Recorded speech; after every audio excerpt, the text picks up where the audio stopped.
अस्सलाम वालेकुम। Welcome to aunty अग्नीज़ podcast, जहाँ पर आप अपने मसले शेयर करते हैं और मैं आपको अपना पर्सपेक्टिव देती हूँ। इस हफ्ते हमारा ख़त एक टीनेज लड़की ने भेजा है और वो लिखती हैं, डियर आंटी अग्नी, मैं 15 साल की हूँ और 9th में पढ़ती हूँ। मेरी अपने कज़न से मंगनी हुई है। जब मेरी मंगनी हुई थी तब मुझे लगता था कि मैं अपने कज़न को पसंद करती हूँ, लेकिन बाद में मुझे पता चला कि उसकी बहुत सी लड़कियों से दोस्ती है और तब मैं बहुत अपसेट हो गई। उस वक्त उसने मेरे घर वालों से कहा कि वो मुझे पसंद करता है, लेकिन मुझे लगता है कि उसने ये बात सिर्फ़ उनको खुश करने के लिए की है।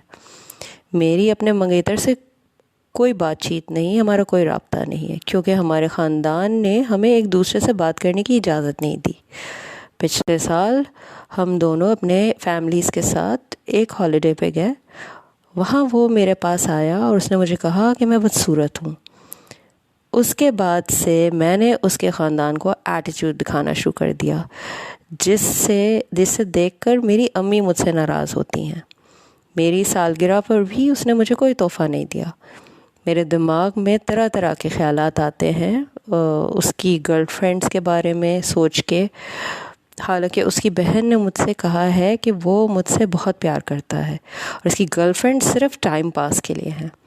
मैं बहुत उदास और एंटी सोशल हो गई हूँ, जिससे मेरी अम्मी मुझसे और नाराज़ रहने लगी हैं।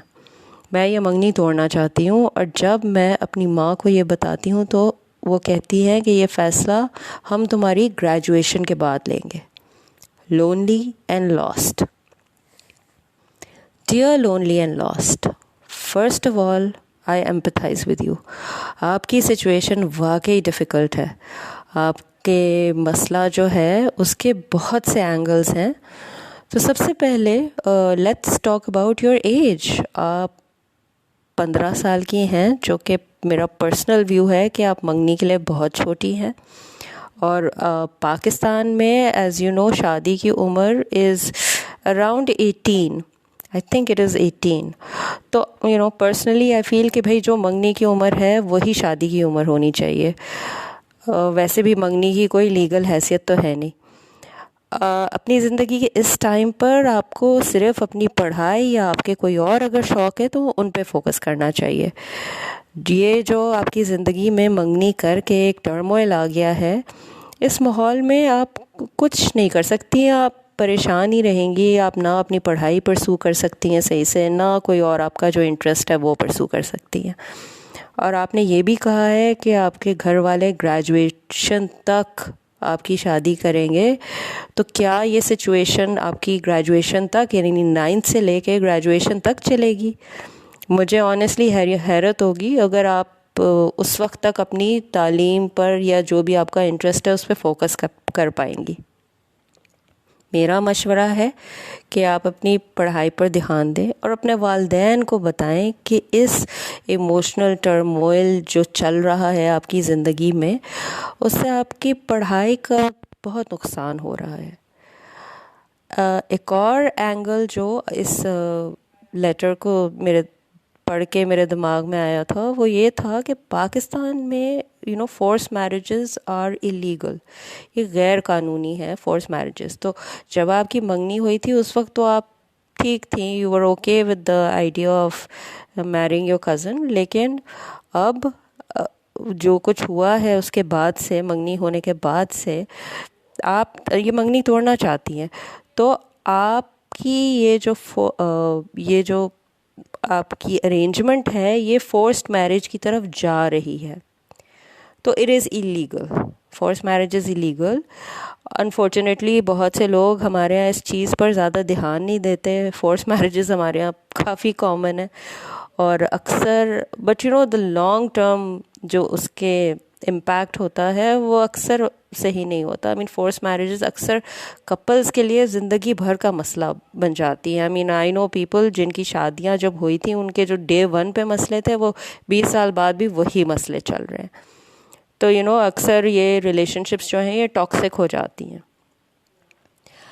तो coming back to the age angle, तो आप इतनी यंग हैं, आप 15 साल की हैं, तो यकीनन आपके मंगेतर भी जो हैं he is also very young. कितने बड़े होंगे वो? 18 साल के होंगे या 20 साल के होंगे।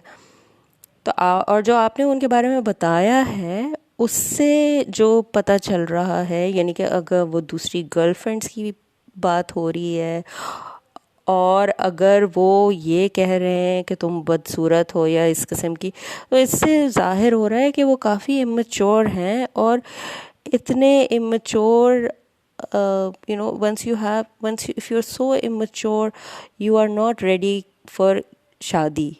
शादी जैसी बड़ी जिम्मेदारी के लिए आप तो बिल्कुल तैयार नहीं है, ना आपके मंगेतर ना आप। यहाँ पे मैं ये भी कहना चाहूँगी कि कज़न्स की जो शादियाँ हैं, इस पे बाय द वे एक और पॉडकास्ट बन सकता है, लेकिन कज़न्स की जो शादियाँ हैं, इट्स नॉट कि इनमें कभी प्रॉब्लम्स नहीं होती हैं।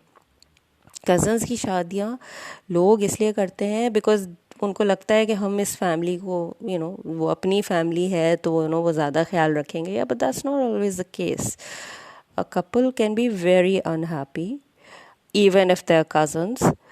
तो वो कज़न होने का ये मतलब नहीं कि वो हमेशा सदा के लिए खुश रहेंगे, that is certainly not true. तो it's a family but it's not necessary कि आपके प्रॉब्लम्स नहीं होंगे। दूसरी ये चीज़ कि साइंटिफिकली भी कज़न्स की शादियां जो हैं वो आजकल डिस्करेज की जा रही हैं। यूके में एक स्टडी हुई थी पाकिस्तानी कम्युनिटी के ऊपर, जो कि साइजेबल एक कम्युनिटी है वहाँ पे, और वो ऐसी कम्युनिटी है कि वहाँ पे अक्सर लाइक फर्स्ट कज़न्स में लोग शादियां कर रहे होते हैं। तो उस स्टडी से पता चला है कि फ़र्स्ट कज़न्स के दरमियान जो शादी है उसकी वजह से उनके बच्चों में बर्थ इफेक्ट्स होने का ख़तरा दुगना हो जाता है। So that is another reason not to marry your cousin. आखिर में मैं आपको ये मशवरा दूंगी कि आप अपने पेरेंट्स से इन चीज़ों पे जो मैंने आपसे यहाँ पे आपको बताई हैं उन पे एक डिस्कशन करें। मैं समझती हूँ कि पेरेंट्स से बात करना स्पेशली हमारे कल्चर में बिल्कुल आसान नहीं है, लेकिन अगर आप चाहती हैं कि आप अपनी ज़िंदगी की प्रॉब्लम से डील करें, ये प्रॉब्लम या आगे आने वाली कोई भी अगर इशू है उससे डील करना चाहती हैं, तो you have to start getting out of your comfort zone. आपको अपनी कंफर्ट जोन से निकलना होगा और इन चीज़ों को डील करना होगा। सिट योर पेरेंट्स डाउन, उनसे इस चीज़ पे बात करें, खुल के बात करें। दैट डजंट मीन कि आप रूड हो जाएं, लेकिन उनसे ये बात करें, उनको ये चीज़ें समझाएं and start talking to them. अगर आपकी फैमिली में कोई बड़ा है जो आपकी हेल्प कर सकता है, जैसे कोई खाला जो आपका पॉइंट ऑफ व्यू समझती हैं, या कोई और आपके चाचा या हूएवर, तो उनको ज़रूर कॉन्फिडेंस मिले। और फाइनली शादी करने से पहले या उसके बारे में सोचने से भी पहले आप अपने ऊपर तवज्जो दें। अगर आप पढ़ाई में इंटरेस्टेड हैं तो उसको परसू करें। आप अगर करियर अपना बनाना चाहती हैं तो पढ़ाई और करियर उस पर आप अपना फोकस करें, या आपके अगर कोई और शौक़ है तो उस पर फोकस करें, ताकि जब भी आपकी शादी हो तो आप एक स्ट्रॉन्ग इंडिविजुअल हो जो अपने फैसले खुद कर सके और किसी दूसरे के रहमो करम पर ना हो। अगर आप तो that is my perspective on all this. Now aunty अग्नि के पॉडकास्ट में अपनी प्रॉब्लम शेयर करना अगर आप चाहते हैं तो please email us at auntyagni@gmail.com, that is AUNTIEAGNI@gmail.com, or tweet us at @AuntyAgniPod, that's at AUNTIEAGNIPOD. फिक्र मत करें, we will not reveal your name, and have a good day.